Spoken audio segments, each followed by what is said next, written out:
आदिवासियों के महानायक बिरसा मुंडा का जन्म 15 नवंबर 1875 को झारखंड के आदिवासी दंपति सुगना और कर्मी के घर हुआ था। भारतीय इतिहास में बिरसा मुंडा एक ऐसे नायक थे जिन्होंने भारत के झारखंड में अपने क्रांतिकारी चिंतन से 19वीं शताब्दी के उत्तरार्ध में आदिवासी समाज की दशा और दिशा बदलकर नवीन सामाजिक और राजनैतिक युग का सूत्रपात किया। बिरसा मुंडा ने साहस की स्याही से पुरुषार्थ के पृष्ठों पर शौर्य की शब्दावली रची। उन्होंने हिंदू धर्म और ईसाई धर्म का बारीकी से अध्ययन किया तथा इस निष्कर्ष पर पहुँचे कि आदिवासी समाज मिशनरियों से तो भ्रमित है ही, हिंदू धर्म को भी ठीक से ना तो समझ पा रहा है ना ग्रहण कर पा रहा है। बिरसा मुंडा ने साहस की स्याही से पुरुषार्थ के पृष्ठों पर शौर्य की शब्दावली रची। उन्होंने हिंदू धर्म और ईसाई धर्म का बारीकी से अध्ययन किया तथा इस निष्कर्ष पर पहुँचे कि आदिवासी समाज मिशनरियों से तो भ्रमित है ही, हिंदू धर्म को भी ठीक से ना तो समझ पा रहा है ना ग्रहण कर पा रहा है। बिरसा मुंडा ने महसूस किया कि आचरण के धरातल पर आदिवासी समाज अंधविश्वासों की आंधियों में तिनके सा उड़ रहा है तथा आस्था के मामले में भटका हुआ है। उन्होंने ये भी अनुभव किया कि सामाजिक कुरीतियों के कोहरे ने आदिवासी समाज को ज्ञान के प्रकाश से वंचित कर दिया है। धर्म के बिंदु पर आदिवासी कभी मिशनरियों के प्रलोभन में आ जाते हैं तो कभी ढकोसलों को ही ईश्वर मान लेते हैं।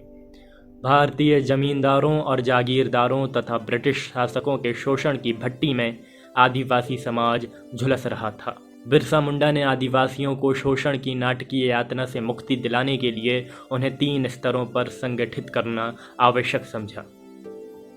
पहला तो सामाजिक स्तर पर, ताकि आदिवासी समाज अंधविश्वासों और ढकोसलों के चंगुल से छूटकर पाखंड के पिंजरे से बाहर आ सके। इसके लिए उन्होंने आदिवासियों को स्वच्छता का संस्कार सिखाया, शिक्षा का महत्व समझाया, सहयोग और सरकार का रास्ता दिखाया।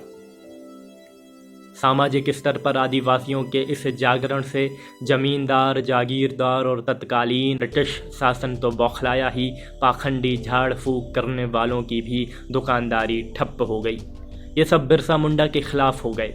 उन्होंने बिरसा को साजिश रचकर फंसाने की काली करतूतें प्रारंभ की। ये तो था सामाजिक स्तर पर बिरसा का प्रभाव। काले कानूनों को चुनौती देकर बर्बर ब्रिटिश साम्राज्य को सासंत में डाल दिया। दूसरा था आर्थिक स्तर पर सुधार, ताकि आदिवासी समाज को जमींदारों और जागीरदारों के आर्थिक शोषण से मुक्त किया जा सके। बिरसा मुंडा जब सामाजिक स्तर पर आदिवासी समाज में चेतना पैदा कर दी तो आर्थिक स्तर पर सारे आदिवासी शोषण के विरुद्ध स्वयं ही संगठित होने लगे। बिरसा मुंडा ने उनके नेतृत्व की कमान संभाली। आदिवासियों ने बेगारी प्रथा के विरुद्ध जबरदस्त आंदोलन किया। परिणाम स्वरूप जमींदारों और जागीरदारों के घरों तथा खेतों और वन की भूमि पर कार्य रुक गया। तीसरा था राजनीतिक स्तर पर आदिवासियों को संगठित करना। चूंकि उन्होंने सामाजिक और आर्थिक स्तर पर आदिवासियों में चेतना की चिंगारी सुलगा दी थी, अतः राजनीतिक स्तर पर इसे आग बनने में देर नहीं लगी। आदिवासी अपने राजनीतिक अधिकारों के प्रति सजग हुए। बिरसा मुंडा सही मायने में पराक्रम और सामाजिक जागरण के धरातल पर तत्कालीन युग के एक एकलव्य और स्वामी विवेकानंद थे। बिरसा मुंडा की गणना महान देशभक्तों में की जाती है। ब्रिटिश हुकूमत ने इसे खतरे का संकेत समझकर बिरसा मुंडा को गिरफ्तार करके जेल में डाल दिया। वहां अंग्रेजों ने उन्हें धीमा जहर दिया था, जिस कारण वे 9 जून 1900 को शहीद हो गए। बिरसा मुंडा की तिथि में हम सभी उन्हें याद कर रहे हैं।